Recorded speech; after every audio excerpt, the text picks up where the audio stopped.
Presented by Jagran Lake City University, igniting minds, changing lives.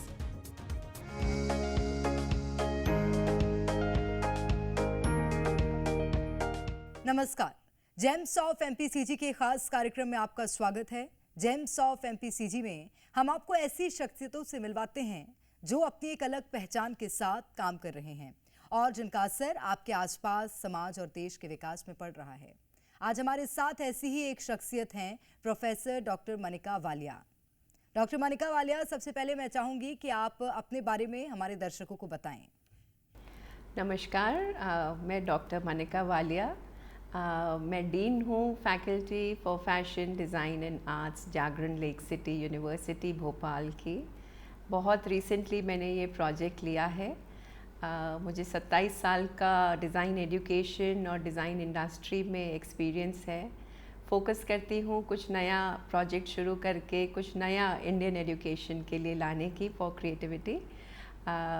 India में, बाहर India के काफ़ी काम किया है, मिनिस्ट्रीज़ के साथ काम किया है, गवर्नमेंट रिसर्च प्रोजेक्ट्स पे काम करके जितना भी लर्निंग हुआ है उसको मैं क्लासरूम में कैसे ला सकूं ताकि जो हमारा यूथ है वो भी उसको उससे सीख सके, अपने आप को नए मॉडर्न तरीके में टेक्नोलॉजीज़ के साथ डाल सके। ये मेरा एक ऑब्जेक्टिव रहता है। डॉक्टर मनिका वालिया, आपको इस फील्ड में 27 साल हो गए हैं। अपने करियर को लेकर आप कैसा महसूस करती हैं? ये भी जानना चाहेंगे कि अब तक का आपका सफ़र कैसा रहा है?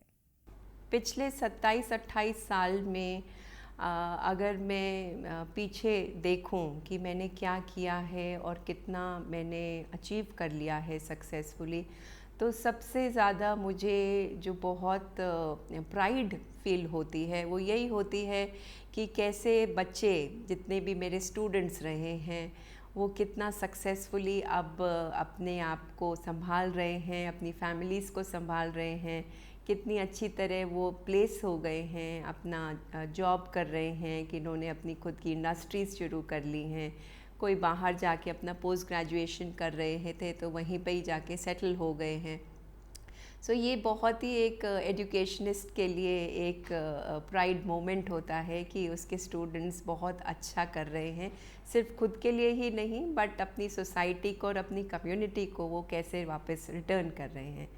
दूसरा, ये भी बहुत एक अच्छी फीलिंग आती है एंड मैं इसको एक पूरा सक्सेसफुल माइलस्टोन कहना चाहूँगी कि मैं जब भी कोई नया प्रोजेक्ट शुरू करती हूँ सो मैं शुरुआत करती हूँ बेसिक इंसेप्शन से, इन द सेंस कि मैं उसको कैसे मुझे आगे लेके जाना है, कितना एक स्क्रैच से हम उसको फिर से शुरू करते हैं, उसको रीस्ट्रक्चर करते हैं, कुछ नया लेके आते हैं जो कि बहुत रेलेवेंट होगा फ्यूचर को देखते हुए, किस हिसाब से हम टीम्स डेवलप करते हैं, किस हिसाब से हम उसका करिकुलम बनाते हैं, किस हिसाब से हम इंडस्ट्री को लेके आते हैं।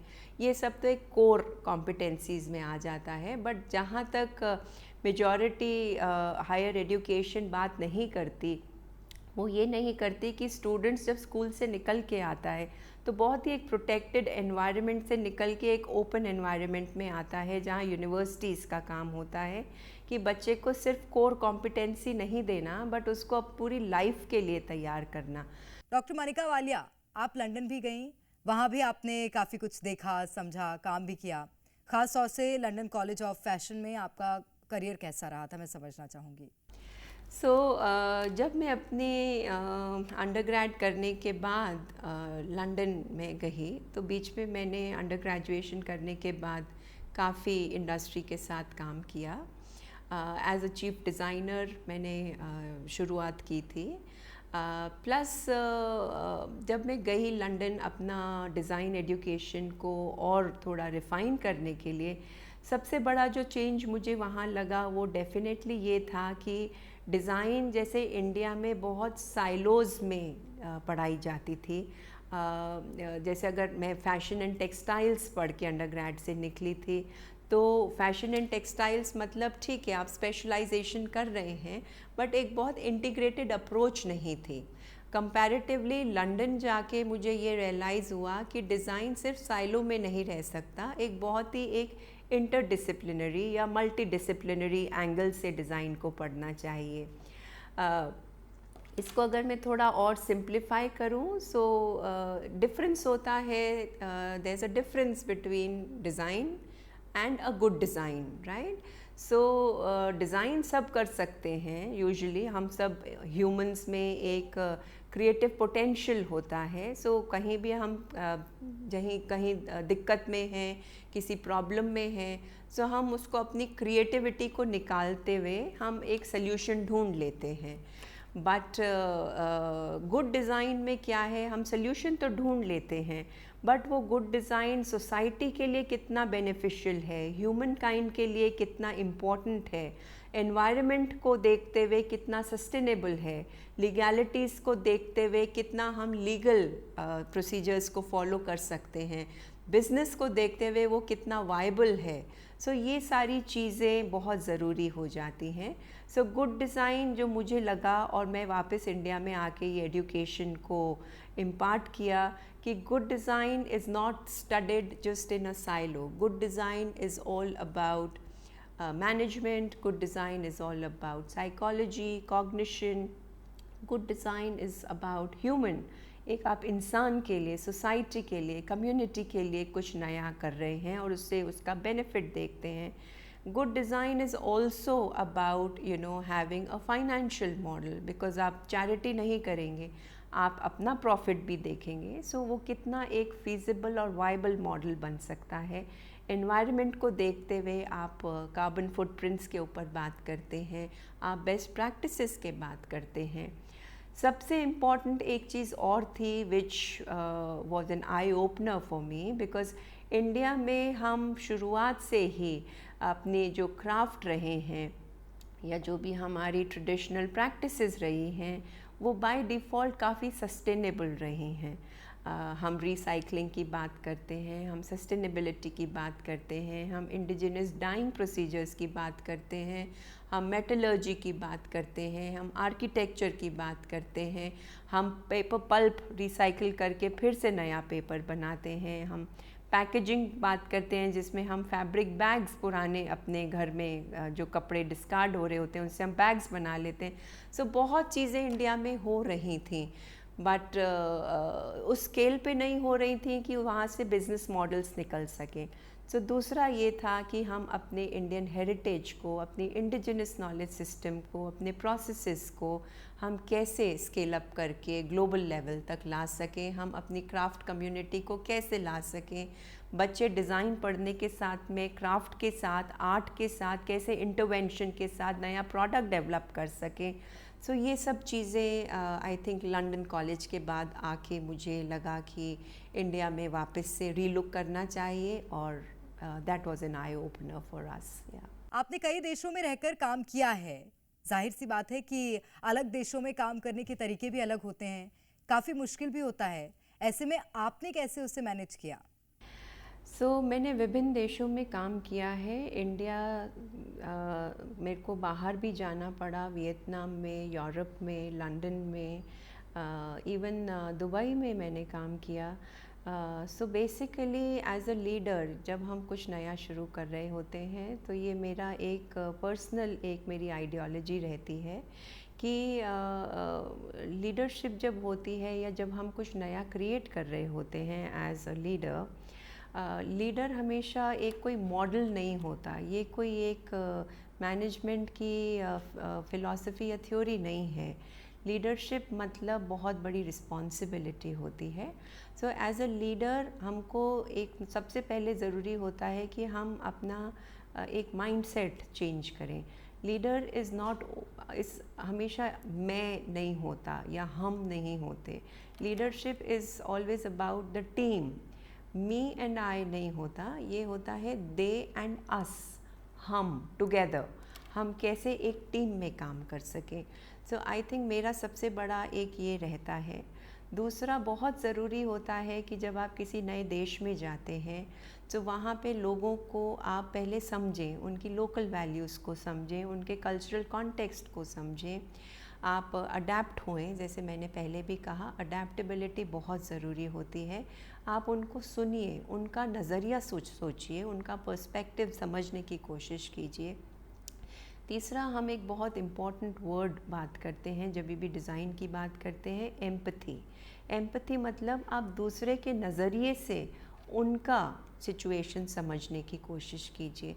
सो empathy, listening, adaptability, cultural context, I think ये बहुत ज़रूरी होता है एक लीडर के लिए कि आप इंडिया में हैं चाहे बाहर हैं, आप दूसरे के नज़रिए से सोचना शुरू कीजिए, उनको अपने आप का, अपने ग्रुप का पार्ट बनाइए। रादर आप एक बॉस होते हुए आप बोलें कि नहीं, मैंने जो बोल दिया बस वही होना चाहिए। आजकल टाइम चेंज हो गया है, ऐसा नहीं होता है। We are a team, it's a team spirit, it's not me and I, again I would like to stress. Doctor Manika, किसी संस्थान को इनोवेशन ड्रिवन बनाने के लिए आपने कौन से ठोस कदम उठाए जो वास्तव में सफल भी रहे, और क्या करना चाहिए जिससे आगे बच्चों के लिए भी उसमें रुचि जागे?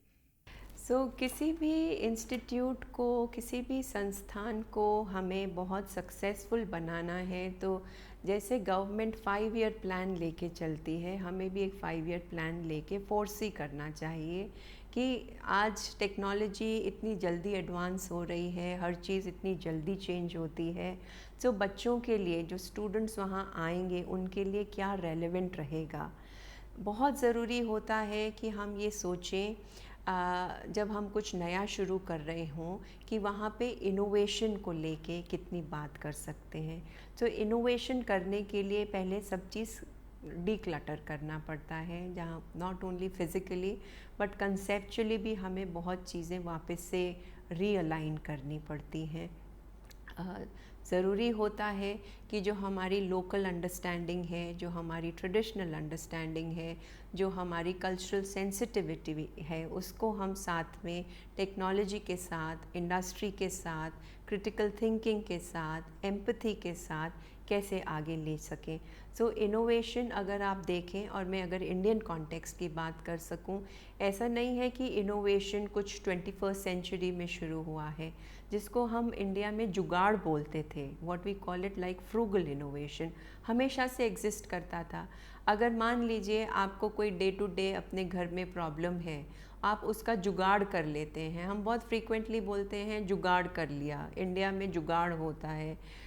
मान लीजिए एक बेसिक एग्जांपल देती हूँ, रूरल विलेज में कहीं धूप आ रही है तो कहीं पुरानी चादर निकाल के उससे शेड बना लिया। सो इमीडिएट जो आपकी प्रॉब्लम है उसका आप सल्यूशन ढूंढ लेते हैं।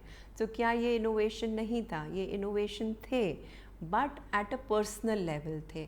अब यही जो इन्वेंशन या जुगाड़ या फ्रूगल हम कुछ भी बात कर सकें, अगर इसको हम स्केल अप कर देते हैं, इसको हम थोड़ा सा और इम्प्रोवाइज़ करके कुछ नया प्रोडक्ट तैयार करते हैं, जिससे पूरी सोसाइटी का या कम्युनिटी का या कंट्री का या इवन ग्लोबल लेवल पे हम कुछ नया प्रोड्यूस कर सकें, सो वो इनोवेशन हो जाता है। अगर आप देखें बिहार में, जैसे फॉर एग्ज़ाम्पल बहुत बारिश आती है, सो वहाँ पे लोगों ने क्या किया, साइकिल से जाते हैं। सो साइकिल पानी भर जाता है, बाढ़ आ जाती है, तो वहाँ साइकिल चलाना मुश्किल है। सो साइकिल के साथ ही उन्होंने क्या किया, रबर के टायर्स और टिन के वो लगा के साइकिल को पैडल करते हुए वो वहाँ से निकल गए, which was like a everyday solution, रोज़मर्रा का एक सल्यूशन उन्होंने बना लिया कि बाढ़ एक दिन में तो ख़त्म होगी नहीं, बारिश रुकेगी नहीं, पर काम नहीं रुक सकता। सो किस हिसाब से किया जाए। So this was award winning innovation.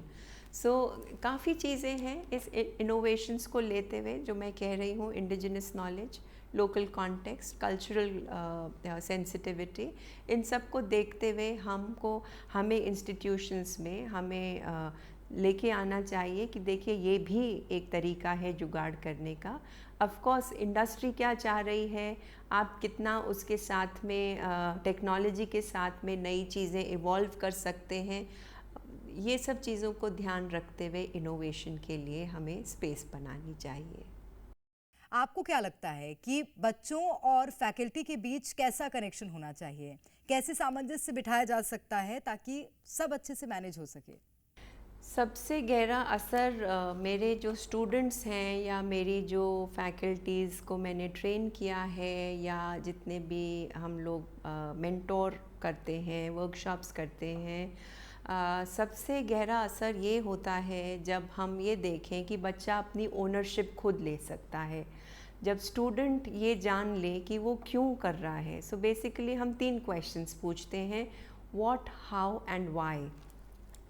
इसमें अगर बच्चा, ये हम देखते हैं, मुझे काफ़ी खुशी होती है देखते हुए कि जब बच्चा अपनी ओनरशिप ले लेता है, वो क्यों कर रहा है, उसके एक्शंस जो हैं वो वैसा एक्शन वो क्यों करना चाह रहा है, उसका पीछे पर्पस क्या है। अगर वो ये डिफ़ाइन कर पा रहा है कि वो जो कर रहा है उसका पर्पस क्या है, आई थिंक हमारा जो पूरा एक ये मिशन होता है वो सक्सेसफुल हो जाता है।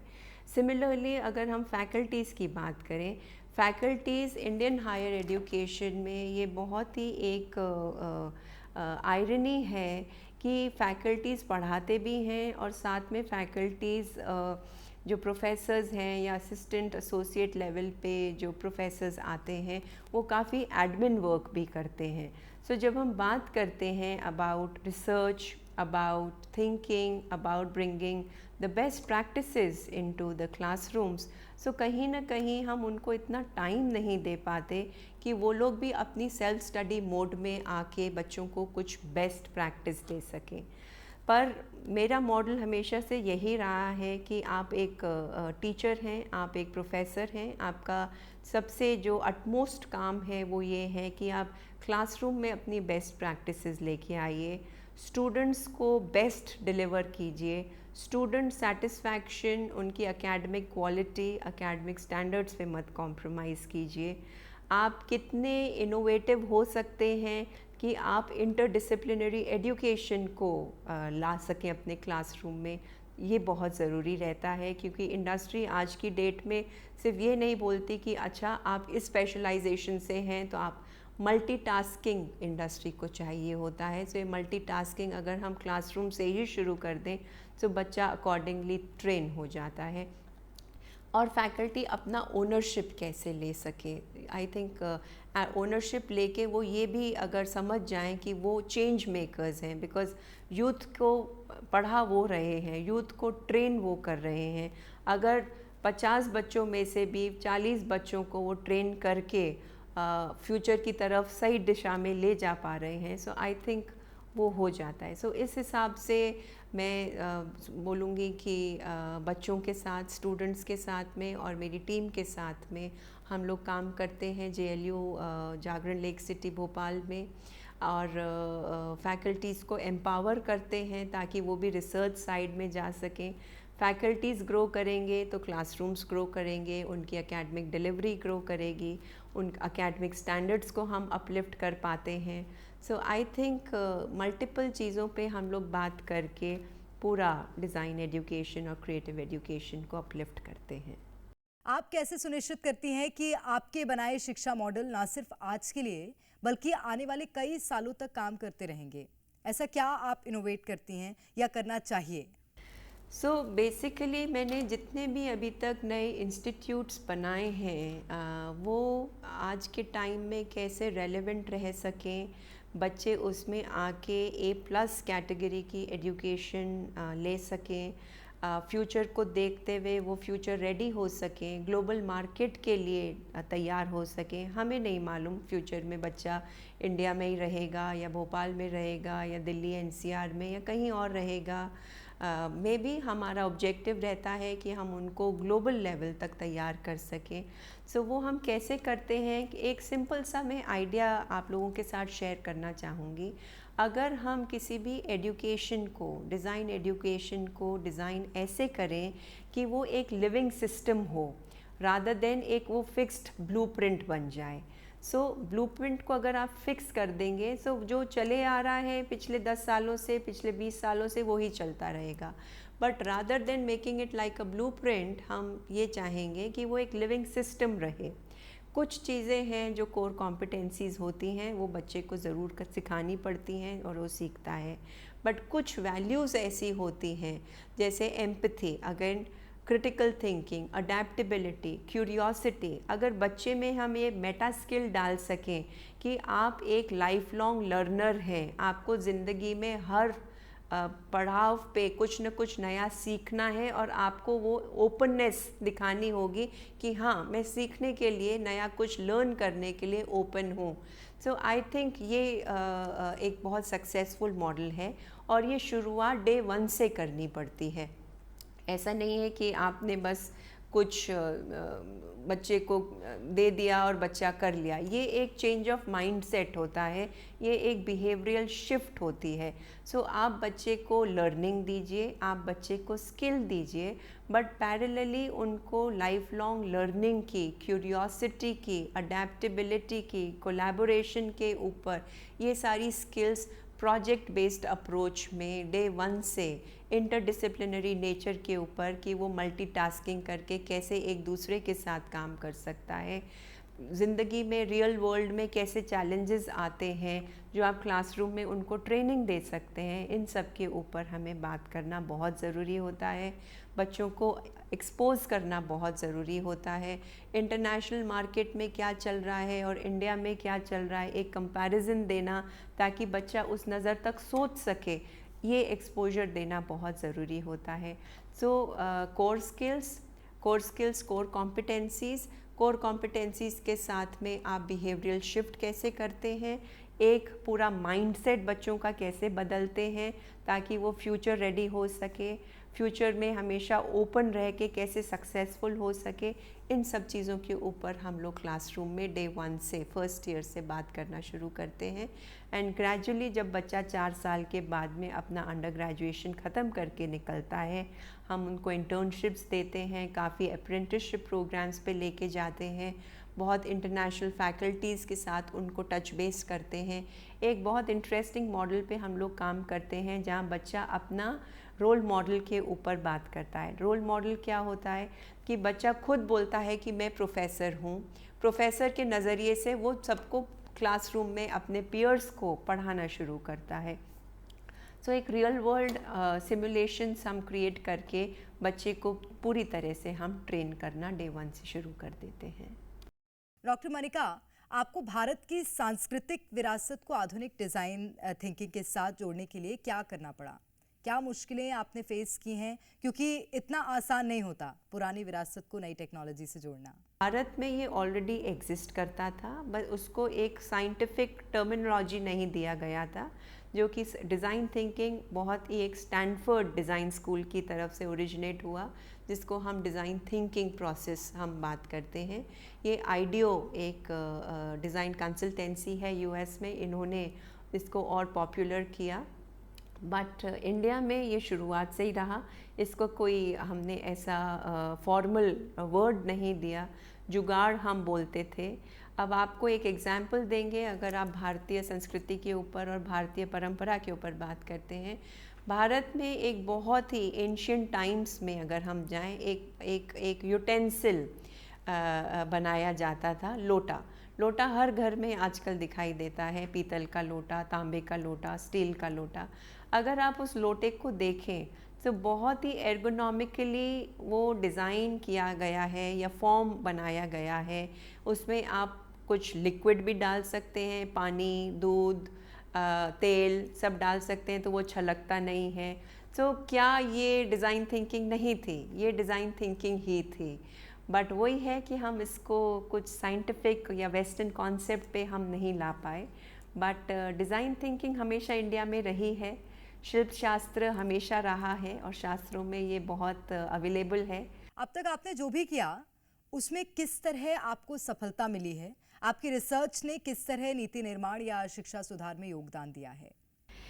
मेरी रिसर्च में या मेरे लीडरशिप स्टाइल में पॉलिसीज़ को लेकर या नीति निर्माण पे अगर हम बात करें तो क्या रहा है, सबसे पहले मैं यही कहूँगी कि as a creative person, as a designer, as a human, जो मेरे अंदर अब बाय डिफ़ॉल्ट एक वैल्यू है वो है एम्पैथी। पॉलिसी जब भी हम कुछ बनाते हैं तो हमें सबसे पहले उसको एकदम से डिसरप्ट करने की जगह हमें ये देखना चाहिए कि हम पॉलिसी किसके लिए बना रहे हैं, पॉलिसी हम क्यों बना रहे हैं, क्या ज़रूरत है पॉलिसी को रीफ्रेम करने की, क्या ज़रूरत है उस सिस्टम को फिर से रीलुक करने की। तो यहाँ पे हमें जो वहाँ के लोकल लोग रहते हैं या जो वहाँ के वर्क कल्चर्स रहे हैं, जो यहाँ के ट्रेडिशंस रहे हैं, उनसे हमें एम्पथाइज़ करना चाहिए। ये बहुत ज़रूरी रहता है, क्योंकि हम पॉलिसी अगर हम नई बना रहे हैं या एग्जिस्टिंग पॉलिसी को रीलुक करके उसको रीफ्रेम कर रहे हैं, तो वो हम उन लोगों के लिए कर रहे हैं। हम एक सिस्टमिक चेंज लाना चाहते हैं। सो उन जिसके लिए हम लाना चाहते हैं, हमें कम से कम उनसे या उनको स्टडी पहले कर लेना चाहिए। वहाँ पे क्या डेमोग्राफीज़ पे हम बात कर रहे हैं, वहाँ की इकोनॉमी पे हम क्या बात कर रहे हैं, वहाँ के लाइवलीहुड पे हम क्या बात कर रहे हैं, वहाँ का रहन सहन कैसा है, वहाँ के जो आपका कल्चरल कॉन्टेक्स्ट है वो कैसा है, लोगों का माइंडसेट कैसा है, ये सब स्टडी एम्पैथी जिसको हम कहते हैं वो करके फिर हमें अपना पॉलिसी को रीलुक करना चाहिए या नया कुछ करना चाहिए। सो जो मेरा रिसर्च रहा है वो भी इसी से ही रहा है। मैंने काफ़ी क्राफ्ट कम्युनिटीज़ के साथ काम किया है, मैंने ट्राइबल कम्युनिटीज़ के साथ में बहुत काम किया है, मैंने department of science and technology के साथ काम किया है। So basically grass root level से लोगों को समझते हुए, उनका बिहेवियर समझते हुए, उनकी परेशानियां समझते हुए, एनवायरनमेंट को ध्यान रखते हुए, जियोपॉलिटिक्स को ध्यान में रखते हुए हम कैसे टेक्नोलॉजी के साथ में आगे बढ़ सकते हैं, कैसे गवर्नमेंट के साथ हम आगे बढ़ सकते हैं, वो आई थिंक मेरी रिसर्च में मुझे काफ़ी हेल्पफुल रहा है और हमने किया भी है।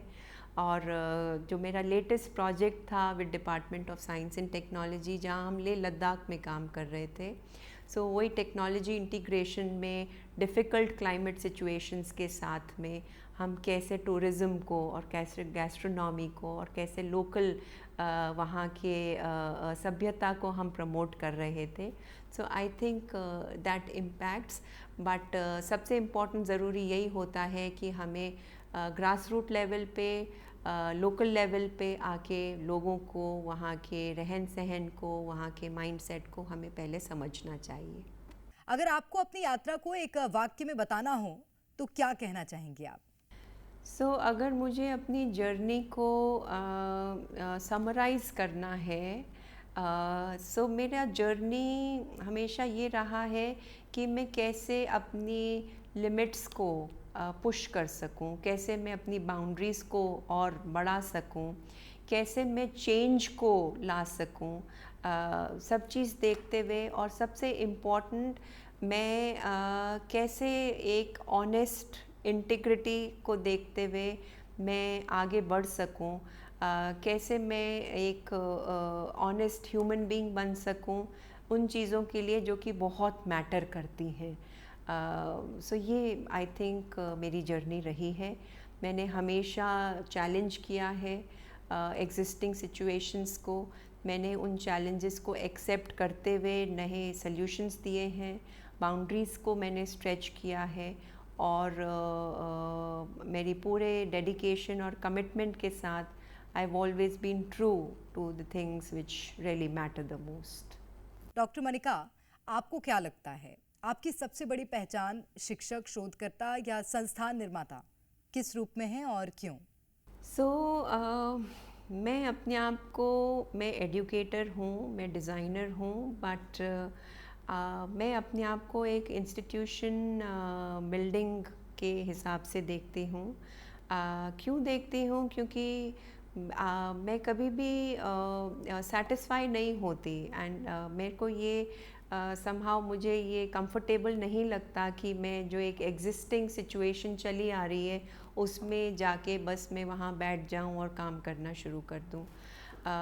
हमेशा मैं कुछ नया क्रिएट करना चाहती हूँ। So I believe in to institution building. Time के साथ में हर चीज़ चेंज होती है।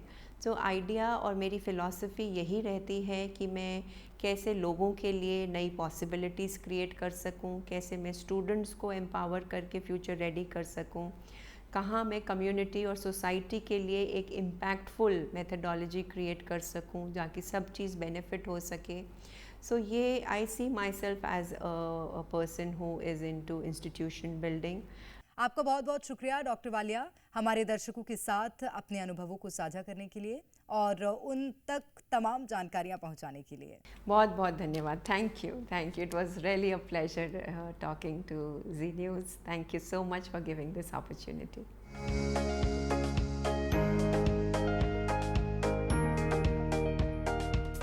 Presented by Jagran Lake City University, igniting minds, changing lives.